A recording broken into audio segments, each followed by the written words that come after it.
Magandang araw mga Kanokma PH. Ito po ang inyong lingkod, si Doc Nilon Talan Magtibay mula B&J Distributors Progressive Poultry Supply, Kaagapay sa Tagumpay. Mga kaibigan, ngayon ng umagang ito ay napakaganda ng ating magiging discussion sapagkat ito po ay kung ano yung mga pamamaraan na ginagawa natin sa pagpili ng ating mga materyales.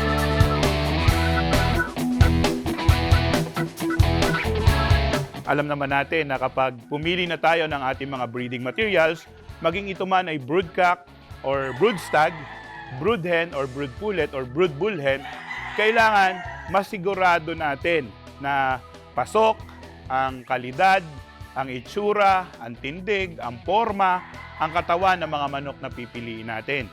Napaka-importante din na kapag na-setting na natin to, hindi na tayo yung palit-palit ng mga broodcock at broodhen sa ating mga breeding pen. At importante din, ano bang klaseng breeding yung gagawin natin? Alamin natin kung tayo ba ay magpa-flock mating, single mating, or yung ginagawa ng karamihan na nagba-battery mating. Mga Kanokma PH, napaka-importante na angkop kung ano ang meron kayo sa inyong mga manukan. Depende po yan mga Kanokma PH. Importante po na tandaan natin na dapat yung aangkop sa kakayahan natin. At importante din mga Kanokma PH na kapag magbi-breeding tayo, yung kaya lang ng bulsa natin. Importante ho para sa akin, no? This is my opinion, na yung bloodline na i-breed nyo ay gusto mo. Never breed those bloodlines na hindi mo gusto. Make sure na ikaw mismo, personal pick mo or personal choice mo yung bloodline na yan. And doon tayo magsisimula, kanino tayo kukuha? Napakaraming magagaling na breeders, Kanokma PH sa Pilipinas. It's for you to find out kung anong manok ang ibibreed mo at kung kanino ka kukuha. Okay, ito na. Na-pinpoint na natin ang linyada na gusto natin. Siguraduhin naman natin na ang mga manok na gagamitin na natin ay nasa tamang edad. Mga Kanokma PH, huwag po tayong gagamit ng sobrang tatanda na ng mga materyales. Ito po ay rule of the thumb, no? Once na ang mga inahin natin ay dumating na ng 5 years old and above, medyo less na po yung stability, yung quality ng mga anak na pwedeng ma-produce nila. Even sa broodcock natin, more than 5-year-old, 6-year-old, hindi din po natin dapat gamitin yon. Ikalawa, kailangan din nating malaman na ang mga materialis po ay may tamang edad na magpuproduce ng magaganda at quality ng mga materials. Body formation, body conformation, lagi nating tinitingnan yan. Sabi lagi natin, kailangan 45 degree yung buntot ng mga manok natin, no? Kailangan nakaganon. Hindi siya nakakarga, hindi siya nabubuka, hindi siya bagsak, or hindi siya paling. So, those are the common problems na nakikita natin sa ibang mga kaibigan natin na nagbi-breed. Kasi nga, winning line, nanalo, kahit may diferensya yung manok, ay pinagpipilitan natin minsan na gamitin. Mga Kanokma PH, kailangan po na pasukin na natin yung tamang standard ng pagpili natin ng mga materyales. Okay, anong edad ba, Doc? Kasi may mga stag kami, may mga pullets kami. Pag unahin natin yung broodstag, okay? At least 9 months pataas, pwede na natin yung gamitin. Why? Actually, Doc, kami gumagamit ka ng 6 months, 7 months. Para po sa akin, ang 6 months, 7 months is hindi pa po fully developed, hindi pa fully grown. Ang mga buto nila, balahibo nila, hindi pa po ganon kagaganda ang tubo ng mga balahibo. Ang katawan, ang structural formation, ang muscular formation, hindi pa ganon kaganda. And therefore, pag ginamit natin ng 6 to 7 months pa lang yung mga broodstag natin, hindi sa paganda ang mangyayari sa ating material, madideteriorate yung katawan ng manok, yung nutrisyon na kailangan ng broodstag natin, mapapapunta doon sa mga pagpuproduce ng similya, babagsak ang katawan, madideplete yung muscle, and hindi nila makukuha yung right body conformation na inaasam natin. Okay, ito yung mga broodstag natin, no? Broodstag, may mga broodcock dito. So, ito naman yung too early, but kailangan ko, magsiselect na din ako, salamat Charlie, magsiselect na din ako ng mga gagamitin ko for this season, sa early bird, and patapos na rin yung late born breeding. So, kailangan ko na rin magtira ng sarili kong panggamit. Kasi napaka-importante mga Kanokma na tuloy-tuloy yung breeding natin. Dahil napakarami ngayong labanan, napakaraming buyers, salamat sa Diyos, no?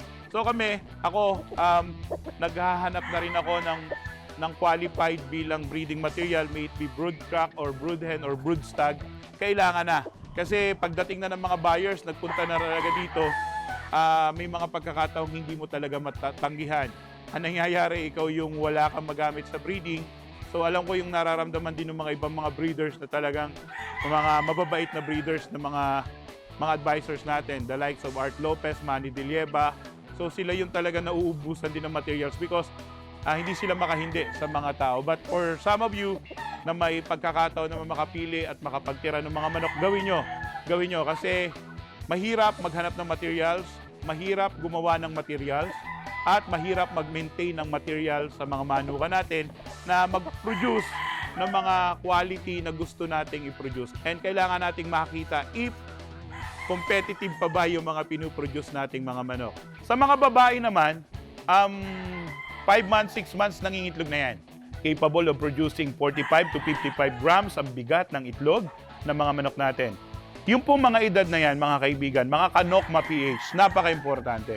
Alam nyo, marami ang nagtatanong sa amin, Dok, bakit ganon? Nung una, dalawa, ikatlo hanggang ika-4 na taon, yung mating namin ng broodcock at broodhen na ito, napakagaganda ng mga anak. Tama yung forma, tama yung sukat, tama yung laki ng mga manok namin. Bakit nung sila pa rin yung magka-meeting, dumating sila ng 5-year-old, 6-year-old, 7-year-old, nag-iba na? Yes, mga kanokma PH, bawat bagay sa mundo ay may tamang panahon at pagkakataon. Ang manok natin kapag sumobra na ng 5, 6, 7 taon, bumabagsak na rin or nag-iiba na rin yung quality ng mga offspring na napuproduce nila. That is why tayo dito sa Nokma PH, ina-advise natin na before they reach the age of 5-year-old, we need to produce a replacement stock out of the bloodline na pinuproduce nyo. So mga kanokma PH, ito yung isa sa mga pamamaraan na ginagawa natin kapag pipili tayo ng mga pulot. So ito, around 5 months, no? So hindi pa siya handang umitlog. So hindi pa siya umitlog. But yung iba, as early as 5 months, talagang umiitlog na. Pero ito, malambot na rin yung puweta niya. So balansyado, no? Kung pipiliin mo siya, pasok siya sa standard natin bilang isang breeding material, no? Brood pullet, no? But yung edad niya, sabi ko nga sa inyo mga kanokma PH, at least 8 months and above so that they can lay eggs na more than 40 grams yung bigat ng itlog nila. So ito, pasado siya sa itsura niya, mukha niya, maganda yung mata, nakalabas yung mata, no? Hindi nakalubog. Mapula yung mukha. So of course, yung stallion natin, isa yun mga kanokma PH natin, kanokma natin na ginagamit natin. Yung paa, tama lang, yung shank niya, yung leg part niya, no? And then makikita natin na medyo mahaba yung hita niya. So, balahibo, itsura, postura, balanse siya, pasado siya, but yung edad niya hindi pa. So, ito ang ilan sa mga binibigay nating tips, no? Yung tamang edad ng manok na pwede nating gamitin at hanggang kailan. Kami po, ang inahin namin, 3.5 to 4-year-old, medyo nag-start na po kami na magbawas or magtanggal ng mga inahin na sa tingin namin nadi-deteriorate na or kahit maganda pa yung katawan, iba na po yung quality na ilalabas sa manok natin. Ito, siguro hindi na lingid sa kalaman yung mga kanokma PH. Itong stallion na ito, yung isa sa ginagamit natin. It is because may folic acid and biotin, no? Napakaganda para sa breeding. Kaya ho ito nagdadagdag ng production ng egg cell, ng sperm cell para makapag-form ng zygote at healthy na mga sisew yung mga materials natin, broodcock and broodhen. Ito pa binibigay natin sa inahin, at least 0.25 to 0.3 cc every 2 weeks. Ang broodcock natin, of course, 0.5 cc every 2 weeks.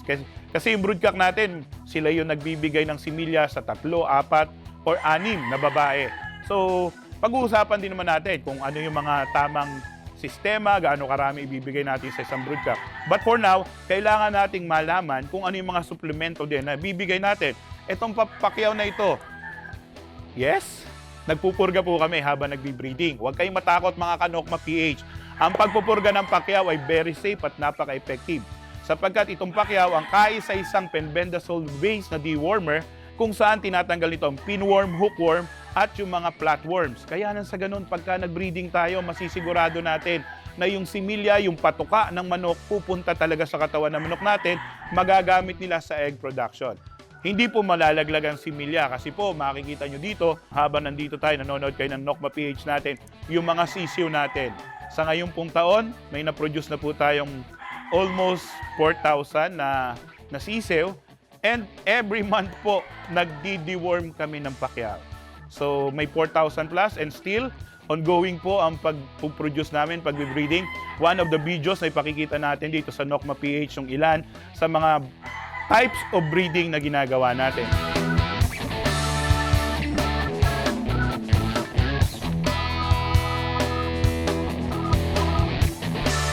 Okay mga kaibigan, medyo marami-rami na tayo napag-usapan ngayon mga Kanokma PH. Kaya huwag kayong mag-alala sapagkat sa susunod na mga episodes natin, marami pang mga kaalaman ang pwede naming ibahagi sa inyo. Kaya nandyan lang kayo, sama-sama tayo, magkita-kita tayo sa mga episodes na ipapalabas natin dito sa Nokma PH. Muli po, ito ang inyong lingkod, si Doc Nilon Talan Magtibay mula sa Nokma PH, mula sa B&J Distributors, Progressive Poultry Supply, Kaagapay sa Tagumpay.